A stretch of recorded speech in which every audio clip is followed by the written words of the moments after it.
ఈ ఫోన్‌పేలో మీరు గనక 10,000 లోన్ తీసుకున్నారనుకోండి. ఈ 10,000 లోన్‌కి ఇంట్రెస్ట్ ఎంత పడుతుంది? అదేవిధంగా మీరు ఒక నెల ఈఎంఐ కట్టలేదనుకోండి. అలా ఒక నెల కట్టకపోతే ఏమవుతుంది? అదేవిధంగా పెనాల్టీలు ఎంత పడతాయి? ఎంత ఛార్జెస్ వేస్తాడు? వీటితో పాటు ఈ ఫోన్‌పేలో 10,000 లోన్ ఏ విధంగా అప్లై చేయాలి? ఈ లోన్‌కు కావాల్సిన డాక్యుమెంట్స్ ఏంటి? ఇలా అన్ని వివరాలు ఈ లోన్ గురించి ఈ వీడియోలో మనమైతే మాట్లాడుకుందాం.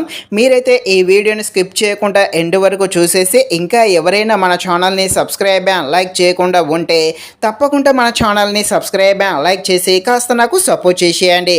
ఇక మీరు ఈ ఫోన్పేలో 10,000 దాకా లోన్ అనేది మనకు ఒక యాప్ వాళ్ళు మాత్రమే ఇస్తున్నారు. అదే ఇన్స్టా మనీ. ఈ ఇన్స్టా మనీ యాప్ వాడు సంవత్సరానికి 30% దాకా ఇంట్రెస్ట్ అయితే వేయడం జరుగుతుంది. ఇక్కడ ఒకటి గుర్తుపెట్టుకోండి, ఈ 10,000 అమౌంట్ అనేది చాలా చిన్న అమౌంట్ కాబట్టి మీరు తప్పకుండా ఒక సంవత్సరం లోపే కట్టేటట్టయితే చూసుకోండి. మీరు ఎక్కువగా మనసు పెట్టుకున్నారనుకోండి ఇంట్రెస్ట్ అనేది ఎక్కువగా పెరుగుతుంది. కాబట్టి తప్పకుండా తక్కువ సమయంలోనే ఒక సంవత్సరం లోపే క్లియర్ చేసుకుంటట్టు పెట్టుకోండి. సో మనకైతే మొత్తానికి ఈ 10,000కు లోన్ అనేది ఇన్స్టా మనీ వాడైతే ఇవ్వడం జరుగుతుంది. ఇక్కడ ఈ లోను అదేవిధంగా ఇంట్రెస్ట్ల గురించి అయితే చూద్దాము. లోను అమౌంట్ వచ్చేసి 10,000 మనమైతే 12 నెలల లోపు అయితే కట్టాల్సి ఉంటుంది. సంవత్సరానికి వడ్డీ వచ్చేసి 30% దాకా వేయడం జరుగుతుంది. అంటే మనకు నెలకు వచ్చేసి 2.5% అయితే వడ్డీ అయితే వేయడం జరుగుతుంది.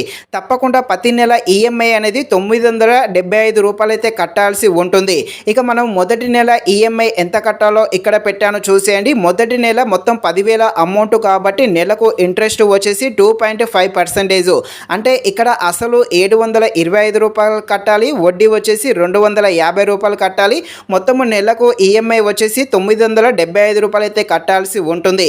ఇప్పుడు సెకండ్ మంత్ ఎంత ఈఎంఐ కట్టాలో ఇక్కడ పెట్టాను చూసేయండి.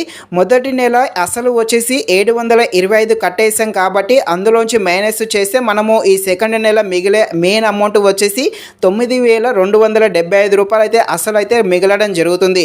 సో దీనికి వడ్డీ చూసుకుంటే 2.5%. అసలు వచ్చేసి 743 రూపాయలు కడితే వడ్డీ వచ్చేసి 232 అయితే కట్టాల్సి ఉంటుంది. మొత్తము వచ్చేసి 975 రూపాయలు అయితే కట్టాల్సి ఉంటుంది. థర్డ్ మంత్ ఈఎంఐ కూడా ఇక్కడ పెట్టాను చూసుకోండి. మీ ఇక్కడ ఈ వీడియోని ఆపి ఇక్కడ మీరు థర్డ్ మంత్లో ఎంత ఈఎంఐ కడుతున్నారో అదేవిధంగా వడ్డీ అసలు కూడా చూసుకోండి. ఇక మీరు మొత్తం సంవత్సరం లోపు అమౌంట్ మొత్తం కూడా పే చేశారనుకోండి. అలా పే చేసినందుకు మీరు ఇంట్రెస్ట్ ఎంత కట్టారో ఇక్కడ పెట్టాను చూసేయండి.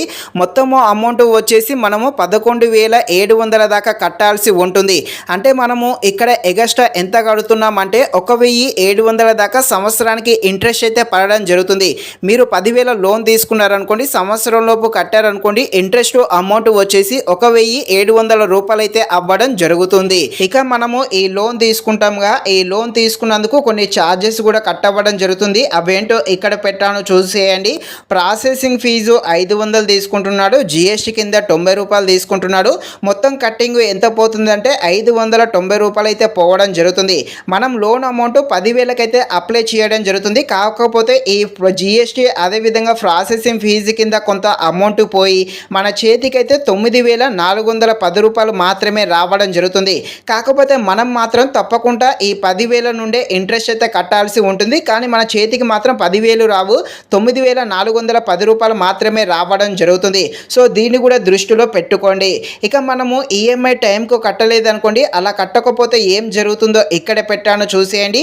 మీరు ఒక్కరోజు కూడా లేటుగా కట్టారనుకోండి, అలా ఒక్కరోజు లేటు కట్టినందుకు 500 దాకా పెనాల్టీ అయితే పడడం జరుగుతుంది. కొందరికి 500 నుండి 1,000 రూపాయల దాకా పడవచ్చు. కాబట్టి మీరు తప్పకుండా డేటు లోపే కట్టాల్సి ఉంటుంది. అదేవిధంగా మీ బ్యాంకు బౌన్స్ ఛార్జ్ కింద బ్యాంకు వాడు కూడా కొంత ఛార్జెస్ అయితే తీసుకోవడం జరుగుతుంది. వాడు కూడా 500 రూపాయల దాకా ఛార్జెస్ అయితే తీసుకోవడం జరుగుతుంది. అదేవిధంగా సిబిల్ స్కోర్ కూడా పడిపోతుంది. ఇది అందరికీ తెలిసిందే. ఇక రికవరీ కాల్స్ అంటే కాల్స్ వస్తూ ఉంటాయి యాప్ నుండి, ఇది కూడా అందరికీ తెలిసిందే. కాబట్టి లోన్ తీసుకున్నారనుకోండి టైం టు టైం అయితే తప్పకుండా కట్టాలి. ఒకవేళ లేటుగా కట్టారనుకోండి చాలా పెనాల్టీలు అయితే పడడం జరుగుతుంది. ఇక మనము ఈ లోన్కు అప్లై చేస్తాంగా, అప్లై చేసే సమయంలో మనకు కావాల్సిన డాక్యుమెంట్స్ ఏంటో ఇక్కడ పెట్టాను చూసేయండి.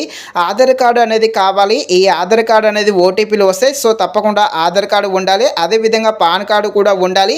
సిబిల్ స్కోరు లేకున్నా పర్వాలేదు, కొత్తగా లోను అప్లై చేస్తున్నా కూడా ఏం కాదు. కానీ తప్పకుండా మన దగ్గర ఆధార్ కార్డు అదేవిధంగా పాన్ కార్డు అయితే తప్పకుండా ఉండాలి.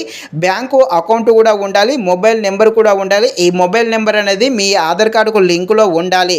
అదేవిధంగా అదేవిధంగా లైవ్లో సెల్ఫీ ఒక అడగడం జరుగుతుంది. అంటే ఈ లోన్ అప్లై చేసే ముందే మనల్ని ఒక సెల్ఫీ లైవ్ అయితే అడగడం జరుగుతుంది. సో ఈ డాక్యుమెంట్స్ అయితే తప్పకుండా మీ దగ్గర అయితే పెట్టుకోండి. మీరు కరెక్ట్గా ఈ లోన్ కట్టారనుకోండి, అంటే లోన్ మొత్తం కూడా కరెక్ట్గా క్లియర్ చేశారనుకోండి, ఈ క్లియర్ చేసిన తర్వాతకి మీరు తప్పకుండా ఎన్ఓసి అయితే తప్పకుండా డౌన్లోడ్ చేసి మీ దగ్గర దాపెట్టుకోవాలి. ఈ ఎన్ఓసి ఎందుకంటే కొన్ని యాప్స్ వాళ్ళు కొన్ని ఫ్రాడ్ చేస్తూ ఉంటారు కదా, అమౌంట్ మొత్తం కట్టినా కూడా ఇంకా అమౌంట్ కట్టాలి అని మనకు చూపించడం జరుగుతుంది. అలాంటి సమయంలో ఈ ఎన్ఓసి చూపించినాం అనుకోండి, వారు అన్నీ మూసుకొని సైలెంట్గా అయిపోతారు. కాబట్టి మీరు లోన్ మొత్తం క్లియర్ అయినాక తప్పకుండా ఈ ఎన్ఓసి అయితే డౌన్లోడ్ అయితే చేసి పెట్టుకోవాలి. ఇది మాత్రం ఎట్టి పరిస్థితుల్లో కూడా మర్చిపోవద్దు. ఇక మనము ఈ 10,000కు లోను ఎలా అప్లై చేయాలో తెలుసుకునే ముందు ఇంకా ఎవరైనా మన ఛానల్ని సబ్స్క్రైబ్ అండ్ లైక్ చేయకుండా ఉంటే తప్పకుండా మన ఛానల్ని సబ్స్క్రైబ్ అండ్ లైక్ చేసి కాస్త నాకు సపోర్ట్ చేసేయండి. ఇక మీరు ఈ 10,000 లోను అప్లై చేద్దాము. మీరైతే ఫోన్పే యాప్ అయితే ఓపెన్ చేయండి. ఓపెన్ చేశాక ఈ విధంగా వచ్చాక కొంచెం పైకైతే స్క్రోల్ చేయండి. ఇక్కడ మన దగ్గర పర్సనల్ లోన్ అని కనిపిస్తుంది, దాన్ని అయితే క్లిక్ చేయండి. క్లిక్ చేశాక కొంచెం లోడ్ అయితే అవుతుంది. నెక్స్ట్ ఈ విధంగా వస్తుంది. ఇక్కడ మనం 10,000 లోన్కు అప్లై చేస్తున్నాం కాబట్టి మనము 10,000 లోన్కి అయితే అడ్జస్ట్ చేసి అయితే పెట్టేసేయండి. ఇలా పెట్టిన తర్వాతకి ఇక్కడ మీరు తప్పకుండా సంవత్సరం లోపే క్లియర్ చేసుకుంటట్టు చూసుకోండి.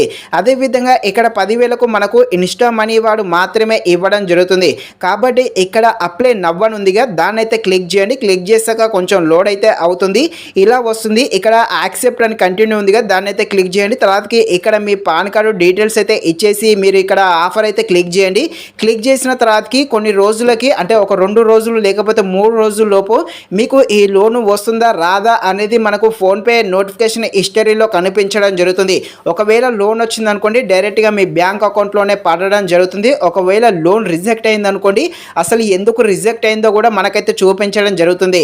ఒకటి గుర్తుపెట్టుకోండి, ఈ 10,000 లోన్ అమౌంట్ చిన్నదే కావచ్చు, కాకపోతే మీరు సమయానికి టైంకు కట్టలేదనుకోండి, పెనాల్టీ రూపంలో చాలా అమౌంట్ అయితే వెయ్యడం జరుగుతుంది ఎగస్ట్రా. కాబట్టి మీరు తప్పకుండా టైం టు టైం అయితే కట్టాలి. టైం టు టైం కడదాం అని అనుకున్న వాళ్ళు మాత్రమే తీసుకోండి. అదేవిధంగా ఎమర్జెన్సీ కావాలి అనుకున్న వాళ్ళు మాత్రమే తీసుకోండి. టైంపాస్ కోసం అయితే ఈ లోన్ అయితే తీసుకోవద్దు. ఇది ఫ్రెండ్స్, మరిన్ని ఇలాంటి వీడియోస్ కోసం మన ఛానల్ని తప్పకుండా లైక్ అండ్ సబ్స్క్రైబ్ చేయండి. Thank you watching this video. జై హింద్.